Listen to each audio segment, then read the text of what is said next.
Inka Mayasari lahir di Jakarta pada tanggal 1 Oktober 1992. Ia adalah anak pertama dari dua bersaudara. Ia menemukan minat menggeluti olahraga anggar sejak kelas 4 SD. Awalnya ia mewakili sekolahnya untuk mengikuti kejuaraan anggar.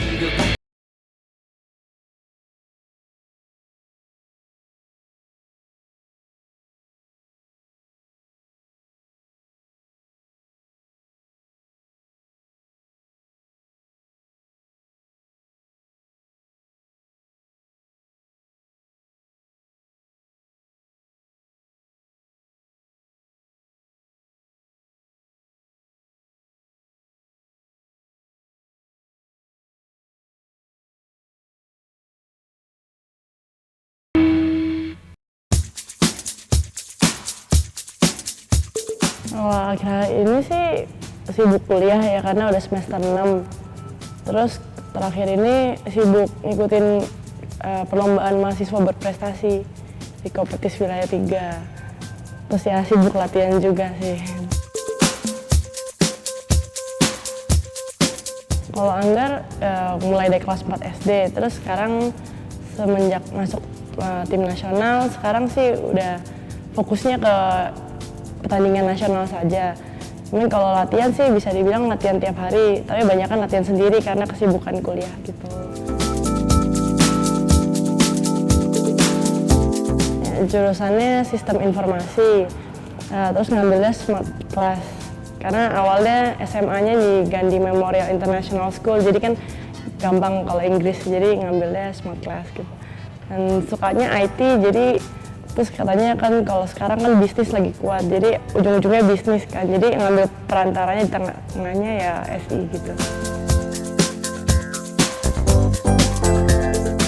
Jelas-jelas yang kalau di kelas kan dosennya macam-macam dan mereka ada pengalaman kerja masing-masing. Nah jadi kalau di kelas itu dapat ilmu SI-nya bukan cuman dari textbook, cuman kayak langsung aplikasinya di dunia kerja nanti gimana tuh dapat banyak pengalaman gitu. Prospeknya karena emang sistem informasi lagi berkembang banget, apalagi kan sekarang Pak Jokowi lagi mau implement e-government dan itu hubungannya sama sistem informasi. Sepertinya kayaknya future-nya ya cemerlang lah.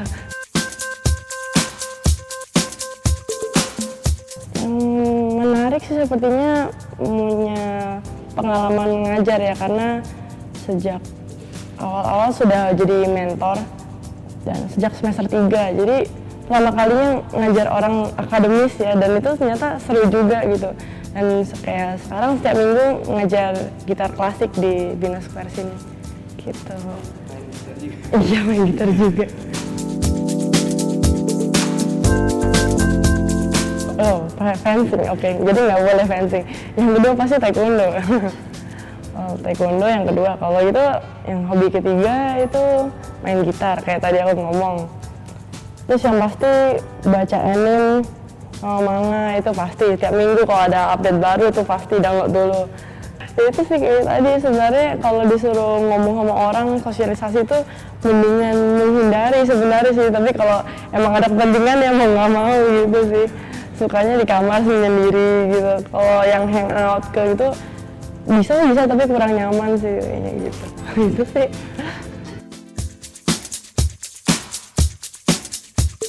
Ya, ada sih sebenarnya pengalamannya lebih ke dosennya. Dosennya itu ada yang penilaiannya random, wah. Terus ada juga yang kalau di papan tulis suka sok translate tapi sebenarnya nggak ada urusannya translationnya. Terus teman-temannya ya kocak-kocak, unik-unik, ada yang gila juga. Ya, terakhir sih pengalaman presentasi, kadang-kadang lucu aja tiba-tiba ada yang ngeblank, ada panik satu grup semua. Ya presentasi kelompok, dan sebenarnya kan dari SMA ke bawah jarang tuh kerja kelompok. Nah, sejak masuk SI ini setiap ada assignment itu selalu teamwork, jadi mau nggak mau kita harus adjust sama teman-temannya juga sih gitu. Tantangannya di situ. Kayaknya sih tantangan besar sih buat aku, apalagi kalau bisa dibilang aku tuh orangnya susah kalau mau sosialisasi. Ternyata setelah kebiasa lama-lama tuh kalau langsung mengerti seseorang tuh gampang gimana ya. semua orang punya kelebihan sama kekurangan. Biasanya kalau di kelompok itu aku banyak kali gimana ya, secara tidak langsung jadi leadernya gitu. Jadi awal-awal tuh bingung, kadang-kadang orang yang jago di creativity aku assign dia untuk reporting. Ya udah kacau hasilnya, tapi udah mulai kenal temennya, kenal juga bisa baca orang, jadi pas semuanya gitu. Jadi sekarang lagi zaman-zamannya interview buat magang 3+1. Nanti minggu depan ini akan interview keempat di beberapa perusahaan lah. Jadi persiapan untuk magang yang 6 bulan itu sih. Kalau buat kedepannya sih moga aja ceritanya magangnya hasilnya bagus gitu. Siapa tahu ditawarkan untuk permanen gitu kan di situ. Oh, kalau dari fencingnya sih tetap latihan ini. Lagi nggak gitu banyak event, cuman barusan dapat info kalau September tanggal 5 sampai 11 tahun ini itu ada prakualifikasi PON itu di kalau nggak salah Bandung katanya. Itu sih target sementara itu soalnya untuk kualifikasi PON ke depan, dan juga tahun depan ada Asian Games. Jadi hopefully bisa ikut gitu. Biasanya sering ditanya, kan aku sibuk gitu ya, itu gimana cara ngatur waktu? Kalau aku sih ikut-ikut motonya Nike sih, just do it ya. Jadi sebenarnya agak beda. Jadi biasanya orang bikin schedule untuk time managementnya dia, sedangkan aku tuh kalau ada waktu ya kerjain lagi, pengen apa ya kerjain apa itu gitu. Jadi bikin schedule itu sendiri menurut aku buang waktu. Ya lebih kayak pemikiran sih. Ya just kalau lagi pengen ini ya do it aja, gak usah mikir-mikir tuh juga buang waktu menurut aku gitu.